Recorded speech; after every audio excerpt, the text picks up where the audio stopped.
Números, capítulo 14, versículo de número 6. Quem encontrou, diga amém. Diz assim: e Josué, filho de Num, e Calebe, filho de Jefoné, dos que espiaram a terra, rasgaram as suas vestes e falaram a toda a congregação dos filhos de Israel, dizendo: a terra pelo meio da qual passamos a espiar é terra muito boa. Se o Senhor se agradar de nós, então nos porá nesta terra e nola dará. Terá terra que emana leite e mel. Tão somente não sejais rebeldes contra o Senhor, e não temais o povo desta terra, porquanto são eles nosso pão. Retirou-se deles o seu amparo, e o Senhor é conosco, não os temais. Pai, esta é a tua palavra, poderosa e digna de toda aceitação. Pai, nós te pedimos em nome de Jesus, fala ao nosso coração, nos ministra de uma forma profunda e sobrenatural, que saiamos deste lugar completamente guiados, direcionados pela tua palavra, que a tua palavra, Senhor, possa nos colocar na posição que tu tens e que tu queres, ó Deus, para cada um de nós. Em nome de Jesus, eu quero te pedir, Pai, usa a minha vida como canal, como instrumento, meu Deus, poderoso, bem afinado, bem alinhado com a tua voz, Senhor. Que os meus ouvidos estejam atentos à voz do Senhor ecoando no meu espírito e meu coração. E que eu transmita para os meus irmãos exatamente a mensagem que o Senhor está transmitindo para mim. Em nome de Jesus, que eu seja uma embaixadora do teu reino, fiel, para a glória do teu nome eu oro. Em nome de Jesus, amém. E graças a Deus. Queridos, nós estaremos ministrando nesta manhã princípios para uma vida de conquista. Princípios para uma vida de conquista. Hoje é o terceiro domingo, pela manhã, que eu estou ministrando.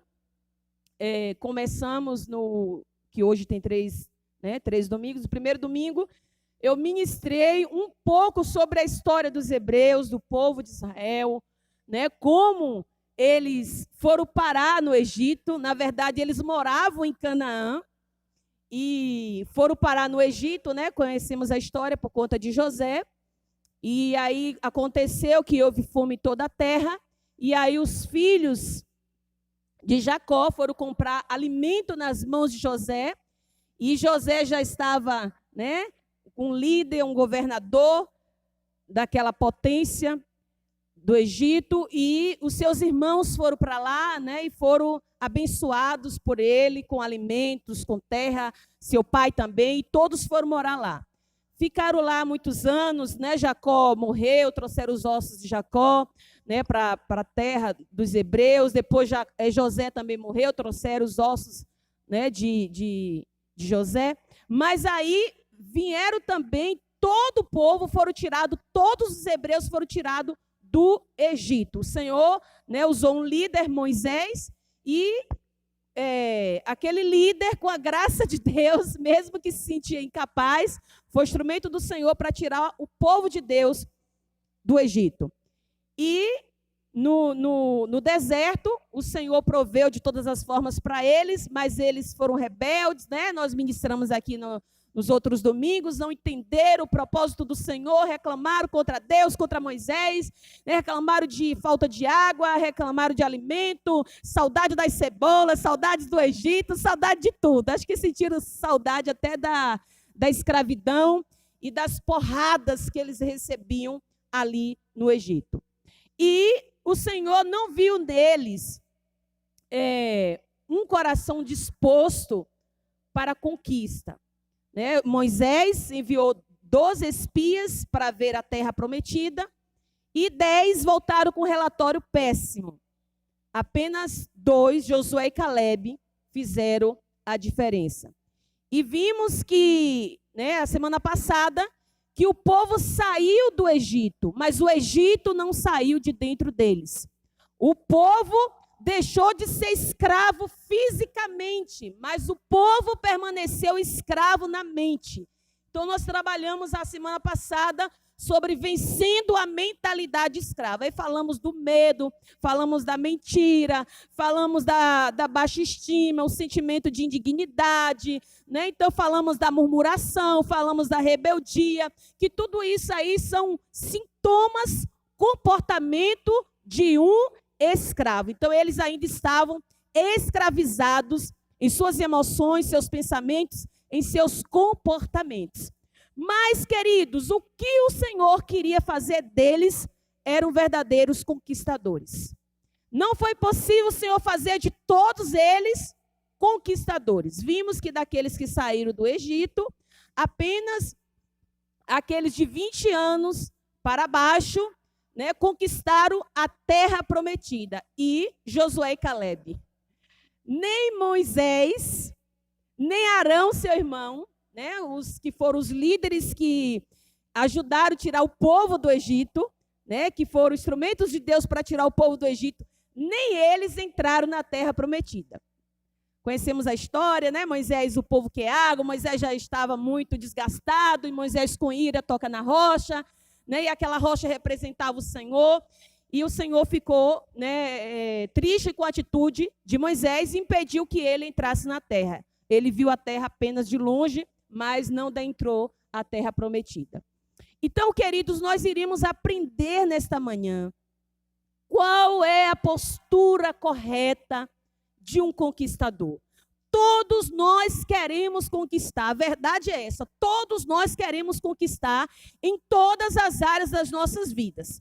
Estamos agradecidos ao Senhor por tudo que Ele fez, a família que Ele nos deu, o alimento que temos, o calçado, a roupa, a moradia que temos.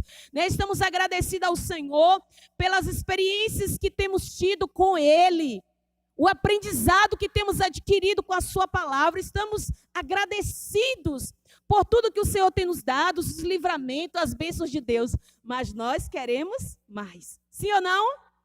Queremos mais, porque o nosso Pai é grandioso, é mega, é big.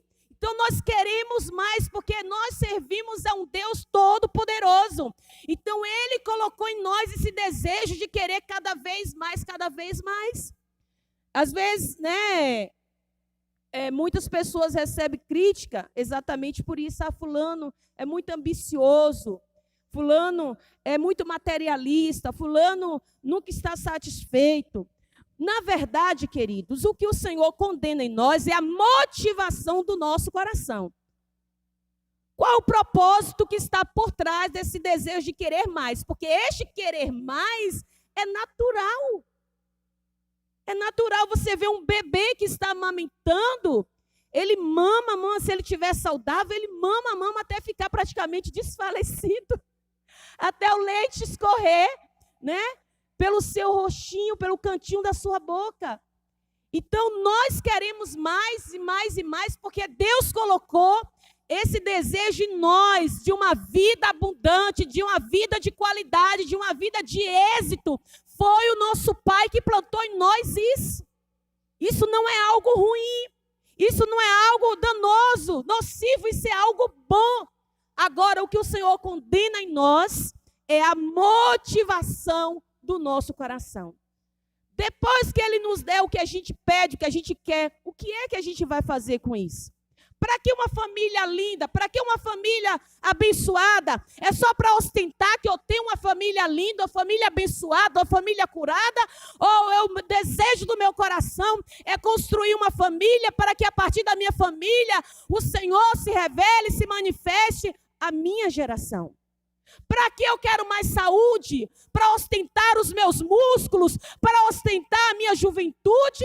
Ou será que eu quero mais saúde porque eu quero ter mais vigor, mais força, mais disposição para louvar, para adorar o Senhor e para manifestar a glória de Deus no meio da minha geração?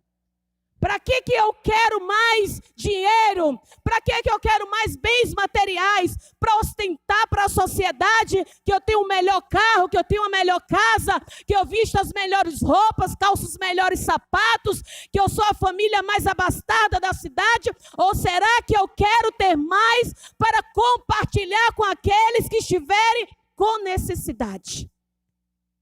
Qual é a motivação do meu coração? Então, o que o Senhor, Ele fica atento é para as motivações do meu coração.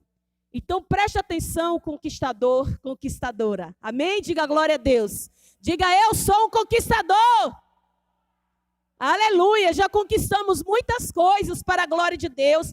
E estamos aqui para conquistar outras coisas, outras coisas, outras coisas, outras coisas grandiosas que o Senhor já preparou para nós. Mas nós precisamos estar atentos para a nossa bússola, para o manual do Criador. Né? Nós não somos frutos do Big Bang, né? De uma explosão, não nascemos assim, pá, e aparecemos do nada. Somos frutos, né, de uma obra-prima, de um projeto poderoso, perfeito, de uma arquitetura divina.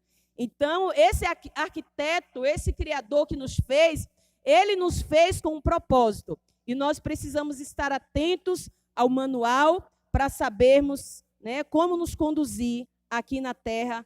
Então, nós vamos lá para os pilares da conquista.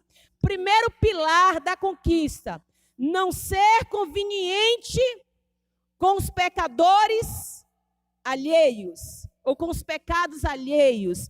Aí nós vamos para o verso 6. Diz assim: e Josué, filho de Num, e Calebe, filho de Jefoné, dos que espiaram a terra, rasgaram as suas vestes. Então, se nós formos ler o capítulo 14 do início, você vai ver que o povo está murmurando, que o povo está reclamando, que o povo está se rebelando contra Deus, o povo está se rebelando contra Moisés, o povo fala de levantar um outro líder para substituir Moisés. E depois do povo falar tanta coisa, o povo também falou acerca da terra, que a terra era mau, que a terra devorava os seus moradores, que era uma terra de gigante, e que eles se sentiam como gafanhotos, né, à vista daquele povo, dos moradores de Canaã, e que eles também eram como gafanhotos aos olhos deles. Então, depois deles falarem mal da bênção que o Senhor já havia preparado para eles, murmurarem, aí Josué e Calebe, que foram os dois que tiveram uma postura diferente, ficaram tão indignados, mostraram a insatisfação deles diante da atitude do povo. E eles rasgaram as suas vestes, como sinal de tristeza, como sinal de que não estavam de acordo com aquela postura errada dos seus irmãos. Queridos, nós aprendemos muito com isso.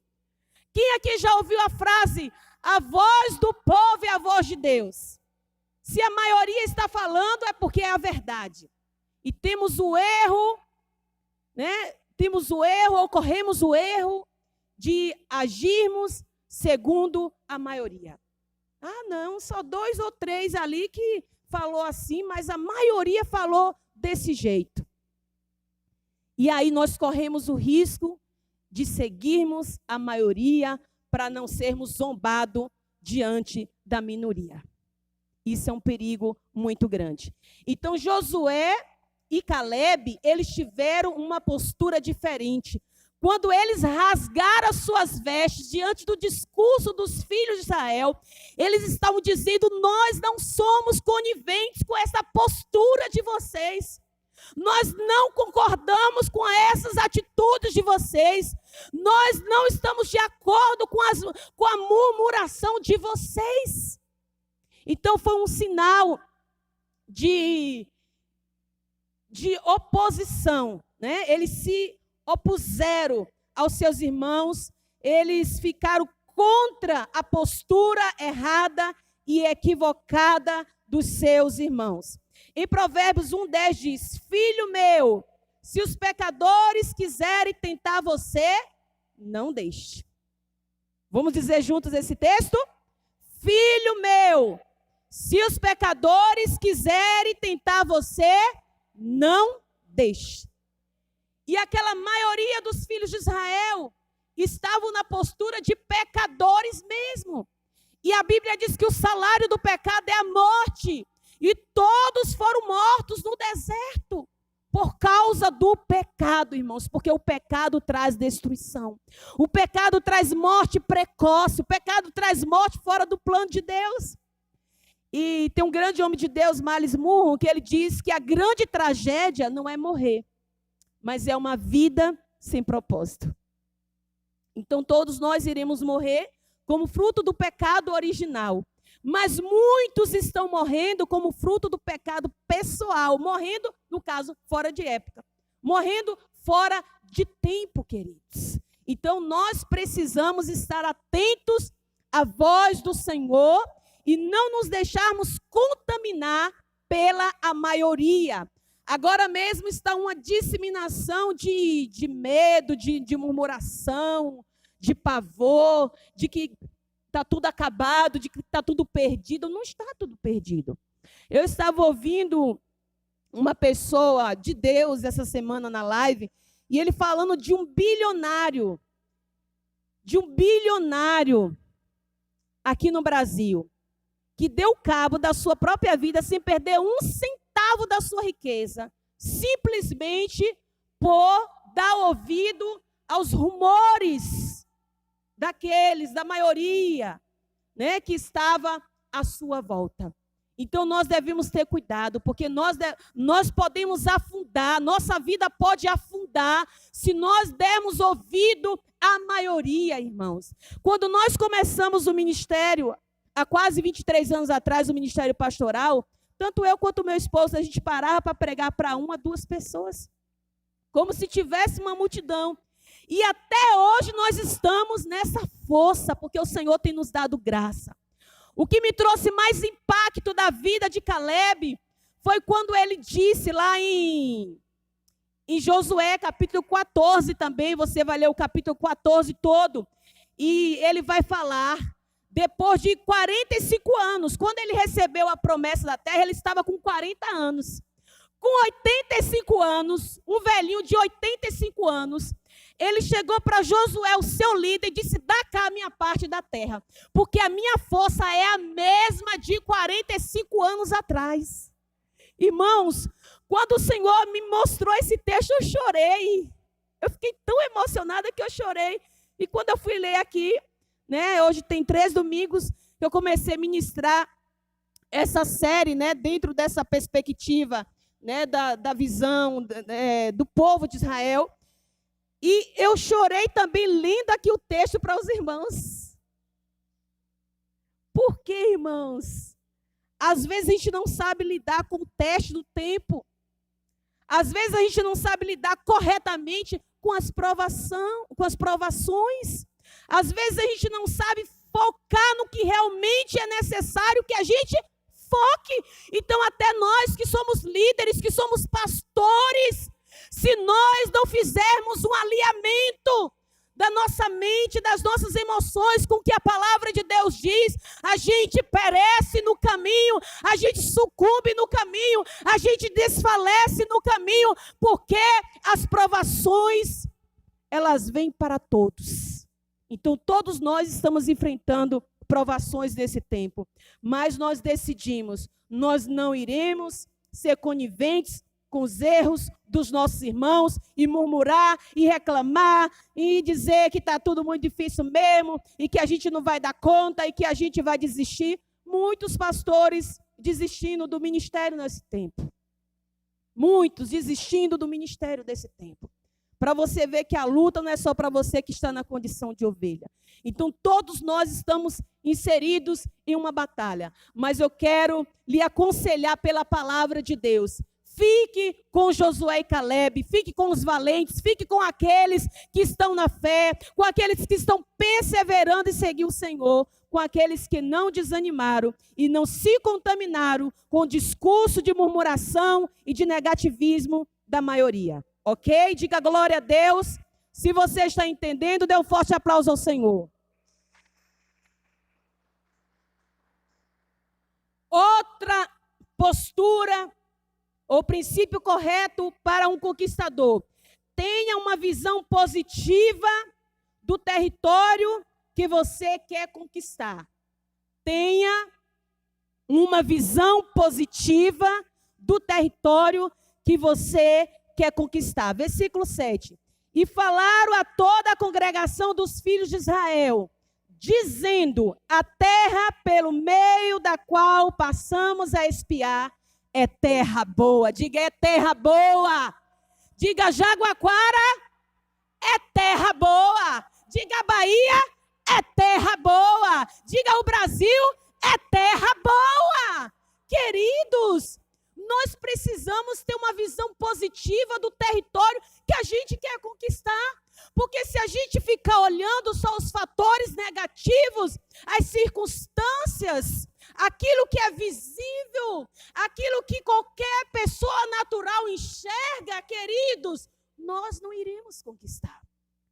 A terra tinha gigante, Canaã tinha gigante, tinha gigantes. Josué e Calebe também se sentiram desafiados? Claro que se sentiram. Mas eles tiveram uma visão positiva. A terra é boa. Tenha uma visão positiva. Você que quer conquistar na família, não fique com esse discurso da maioria: a família é uma instituição falida. Casamento, ninguém mais é feliz no casamento. Isso aí é algo ultrapassado. Filhos não obedecem mais os pais. Filhos, hoje a gente cria filhos para o pecado, para a rebeldia, para as coisas ruins. É uma murmuração, é um discurso negativo da maioria. Você vai ficar com a maioria? Não. Empresa, não é mais tempo de abrir empresas. Não é mais tempo de abrir empresas. É tempo de fechar empresas. Quantos empresários estão dizendo isso? Eu vou fechar a minha empresa. Antes que eu venha à falência, eu vou fechar a minha empresa. Queridos, a terra é boa. E o Senhor é bom também. E o Senhor nos dará vitória. O Senhor nos dará vitória. Eu tive com uma pessoa aqui da cidade, uma empresária, e ela falando: pastora, diante do quadro de pandemia, nós já tínhamos começado a reforma da obra. E diante da situação, nós em família decidimos, nós só temos duas opções: ou a gente recua, ou a gente avança. E ela disse: nós vamos avançar. E Deus tem nos surpreendido de uma forma extraordinária. Deus tem nos abençoado de uma forma extraordinária. Queridos, não tem outra. Quem confia no Senhor não será confundido. Quem confia no Senhor não será desamparado. Quem confia no Senhor não ficará decepcionado. Porque o Senhor tem poder para abrir portas até onde não tem portas. Então nós estamos falando aqui do sobrenatural. Nós estamos falando aqui da fé. Nós não estamos falando da lógica, queridos. A lógica é o discurso da maioria. Mas nós somos da geração de Josué e Calebe, que confia no Senhor, que espera no Senhor, que deposita a sua fé e confiança no Senhor e avança com discurso e com uma visão positiva. A terra é boa. Jaguaquara é terra boa, é terra próspera, é terra abençoada, queridos. Então não desista, avance. Avance nesta visão positiva para a glória de Deus. Diga aleluia. Terceiro ponto: queira achar graças aos olhos de Deus. Terceiro ponto para você conquistar aquilo que Deus tem para você nesse tempo. Versículo 8. Se o Senhor se agradar de nós, então nos porá nesta terra e nola dará terra que emana leite e mel. Olha aqui. Eles não estavam confiando em si mesmos coisíssima nenhuma. Eles estavam totalmente confiantes no Senhor. Então, eles estavam confiantes na graça de Deus, em achar graça diante dos olhos do Senhor. Eu quero falar aqui de duas pessoas na Bíblia que acharam graça aos olhos do Senhor e que fizeram a diferença na sua geração. A primeira foi Maria. Lucas 1,30 diz: Maria, não temas, porque achaste graças aos olhos de Deus. Foi a palavra que o anjo trouxe a Maria. Disse: Maria, não temas, porque achaste graças aos olhos do Senhor. E Maria era improvável para ser mãe, de Jesus, porque ela era virgem. Ela era virgem. O provável seria pegar uma mulher já que já tivesse tido relações sexuais. O natural seria isso. Ou então uma mulher descomprometida. Maria era virgem e estava noiva do seu futuro esposo José. Mas ela achou graça aos olhos do Senhor para gerar o maior milagre que a humanidade já pôde contemplar: Jesus. Queridos, quando a gente acha graça aos olhos do Senhor, não importa a nossa realidade humana, a nossa realidade física, o milagre vai ser gerado mesmo. E o milagre vai abençoar muitos. Diga glória a Deus. Diga: eu acharei graças diante dos olhos do Senhor. Vou gerar o meu milagre, como Maria gerou o seu milagre. E o meu milagre vai abençoar milhares de pessoas. Diga glória a Deus. Outra pessoa que achou graça aos olhos do Senhor foi Davi. Em Atos 13, 22 disse: achei a Davi, filho de Jessé, homem segundo meu coração, que executará toda a minha vontade. Diga glória a Deus. Achei Davi, filho de Jessé, homem segundo meu coração, que fará toda a minha vontade. Aleluia, diga glória a Deus. Então, quando nós achamos graça diante dos olhos do Senhor, nós conquistamos. O coração de Josué e Caleb estava focado exatamente nisso. Se nós acharmos graça diante do Senhor, nós iremos conquistar essa terra que mana leite e mel, né? Leite e mel. Leite, símbolo de salvação, porque pelo discurso dos 10 espias, eles corriam o risco de morrer, porque tinham homens que eram, filho de Anak, que eram gigantes, que mediam até 3 metros. Então, eles corriam o risco de morrer. Então Josué e Caleb disse: se o Senhor quiser, Ele, e se agradar de nós, Ele nos dará a terra que mana leite e mel. Leite, símbolo de salvação. Leite na Bíblia é símbolo de salvação. E mel, símbolo de prosperidade. E eles foram e conquistaram a terra para a glória de Deus. Então, achar graça diante dos olhos do Senhor. Ai, irmãos. Achar graça diante dos olhos do Senhor é achar favor. É achar favor. Quando a gente acha favor diante do Senhor, a gente acha favor também diante dos homens. Diante dos homens. E aí, onde você vai, as portas se abrem e você fica assim: como? Meu Deus, eu nem pensei que isso ia acontecer. Por quê? Você achou favor diante do Senhor? E o Senhor amoleceu o coração dos homens, os corações dos homens. Então é isso que acontece quando a gente acha favor diante dos olhos do Senhor. Em João 13:37 diz assim: ninguém pode receber coisa alguma se do céu não for dado. Então, tudo que a gente vinha receber aqui na terra, primeiro o pacote despencou lá dos céus. A bênção Deus liberou. Deus tocou no coração de alguém, Deus abriu portas, Deus fez o que estava na sua competência de Deus fazer. E o que a gente acha aqui de favor, não pensa que é simplesmente a bondade dos corações humanos. Porque, amados, Faraó não queria de jeito nenhum, liberar o povo de Israel. E vocês conhecem toda a história das pragas, né, que Deus manifestou ali no Egito por intermédio de Moisés.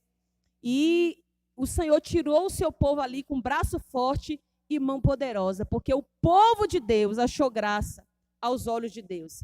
Havia uma promessa, e que hoje, né, se estende essa promessa até hoje, aos israelitas e a nós, né, que somos o israelita de Deus na fé, que a bênção de Abraão, de Isaac e Jacó iria seguir todas as gerações. Então, nós somos descendentes de Abraão, Isaac e Jacó pela fé. Então, foi a graça de Deus que fez o povo dele sair do Egito.